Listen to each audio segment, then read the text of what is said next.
Hello, I'm Kelly Foss. Welcome to my Drawing What You See and What You Don't workshop with Strathmore. This is lesson 1. It is drawing your hand. Your hand is your easiest and closest model. Not to say that drawing hands is easy, but I'm going to walk you through it. It becomes easier the more you do it. Normally, I would sit with my drawing pad in my lap and have my hand in a relaxed position and just draw from life. But for this exercise, I'm going to use a photograph that I took of my hand. Here it is. Beyond this lesson, I encourage you to take a photograph of your hand, draw it, and then eventually draw your hand from life. For this lesson, I'm going to be using a 9x12 Strathmore toned tan paper. My pencils are all Lyra pencils, a Rembrandt Art Design 6B. This is a Rembrandt white pastel. It's an extra dark carbon Rembrandt 2B and a Rembrandt Polycolor red pale geranium lake. Just using black, white, and red, also known as the crayons technique. Pardon my French. It translates to 3 chalks. Traditionally, you'd be using red, white, and black chalk to give the illusion of a full color, fleshy drawing. With this tan paper and these 3 colors, no matter what your skin tone, whether you're very pale like me or you have a beautiful dark complexion, with these 3 colors, we can achieve that. Next up, super important, a sharpener. Keep your pencils sharp. Remember that throughout all of these lessons. I use this little shot glass to put my sharpenings in. And then a simple white eraser, and then my Princeton Hake brush. This is a 2-inch, really soft bristles, and you'll see how I use it once we get going. So let's get going. Starting off, let's grab the red pencil, sharpen it, and jump right into the enveloping process. It's also called the block-in because, as you see, I'm using straight lines and being very blocky. I'm looking for those outside tilts and the general shape of our subject. I want to encourage you to pause often and allow yourself to draw at your own speed. I can see the flow, how the pinky slides right onto the back of the hand, comparing the heights of the bends in the wrist. I'm starting to subdivide a little bit more. Mind you, I'm not drawing fingers yet. I'm looking at height comparisons and angles, like the height comparison of the fingers to each other.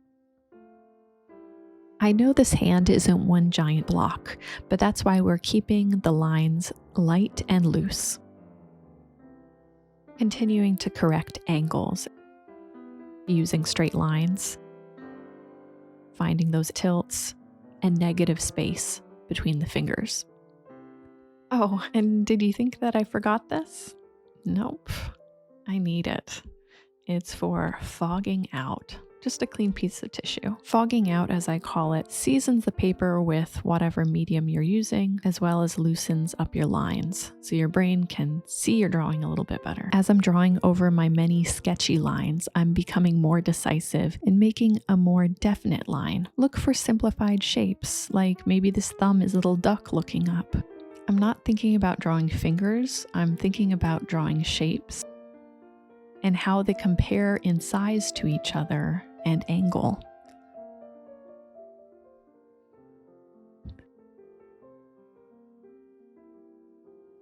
As well as the negative space.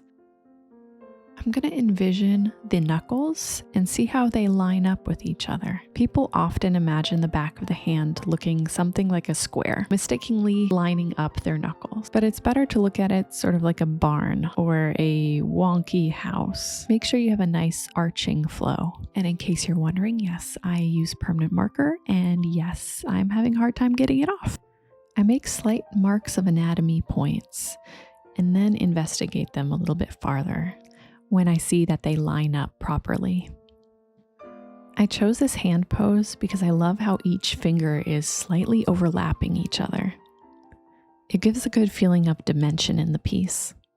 I'm doing a little bit of point-to-point comparison. The separation of the pinky and ring finger is on a similar plane to the middle finger and the pointer finger, and then knowing that the top of the thumb is on a higher plane than them.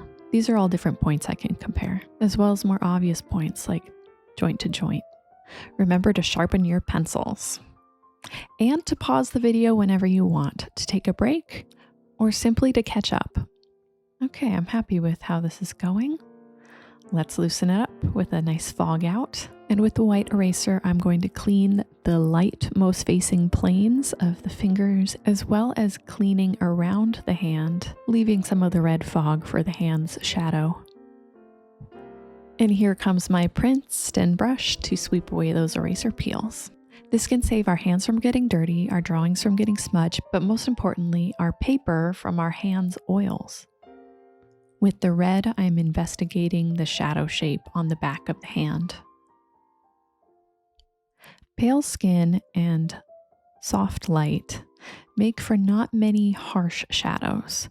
There's not many shadows being cast here, but there are form shadows where the form of the hand or fingers are turning away from the light, so it's getting a little more shadowy on the left side. I'm just going to do a little bit of a fogging out of that deepness that I put down. And now switching over to my Carbon Extra Dark 2B pencil. I'm touching on little areas that I see as needing a little bit more definition, as well as shading in a little bit of shadow right here from the thumb, as well as right here between the fingers and on the side of the hand. We're going to do a lot of back and forth between pencils from now on, so get used to that. I'm just fogging out a little bit of that harshness and doing a little cleaning up with the white eraser. Sweep, sweep. Now on to Lyra's 6B graphite pencil. I'm using this to delicately express the shadow and re-express the outline. I'm going to switch over to the red to touch on some of the wrinkles and also warm the shadow, as well as a little bit of glazing on the skin. This is a very organic process. I don't go full force. You'll see I am building value and warmth, making sure everything is transitioning. I'm using the red not just as a color, but also as a value. Something that can make hands look kind of cartoony is when the outline is just bold all around and there's no weight difference in the line quality. So switching back to the 6B, I'm just kind of touching around in areas to do a selective outline. I'm not outlining the whole thing. I'm going to smudge a little bit of my scratchy moments with my tissue and clean up my paper around the hand, leaving the shadow that it's casting. Ooh, and this is what we've been waiting for, the white pastel. Here we go. I'm going to just scratch at the lightest moments that kind of have the highlights. And like everything else, this needs to build. I keep it really scratchy at first. Sometimes I like that, and sometimes I'll smooth it down. Just like a good song needs to have a crescendo, working with the light, we don't want to give the same light treatment to the whole form. One, that's not naturalistic, but two, that's also visually boring. So selectively, I am building the white in areas that I do see in the photo as being light most facing planes. As we've established light, let's use the 6B to push in a little bit more dark. Ooh, let's save that last knuckle with a touch of the eraser. Okay, back to the 6B to build soft shadow, then to the red to build the form on the wrist. Establishing that darkness, then I want the white to just be scattering light on the length of the wrist. Apply the 6B to areas that you feel like the red is getting a little too fiery. Take your time with this nice hard lead to make a smooth transition from areas of darkness to light. And then if those moments feel a little too cool or ashy, just touch them with the red. The white pastel, I continue to build on itself. Sometimes I'm using hatching, which is just parallel lines, or I'm just doing little scribbly moments.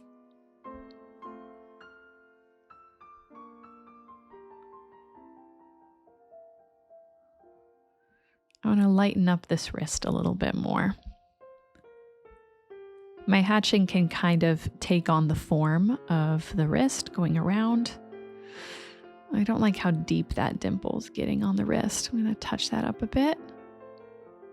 With the red, I'll help some more transition as well as glaze a little bit over that highlight, making a nice kind of bright pink. It's very nice to build a color on top of the white pencil. You need to try it. With the 6B, I'm going to add a little bit of value to the back of the hand. Since the way the hand is tilted up, it's not receiving as much light. And I'm going to smooth it out a little bit with the tissue and do a little bit of scratching with my eraser, a little bit of reductive drawing. This gives us a variety of textures on the surface. It's not all scratchy pencil work. There's also some smooth moments, some really cool moments, and some warm moments. And then the outline has a nice variety of line width. So I'm just going to sign it here. Do a little hand touch of my hand. Okay, how'd you do? I would love to see photos.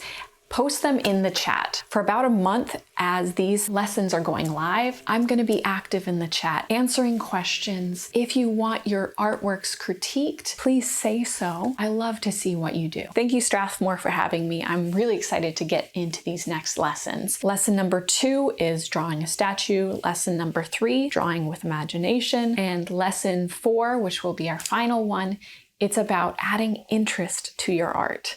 And I can't wait to share all these ideas and drawing techniques with you. I'll see you soon. Bye.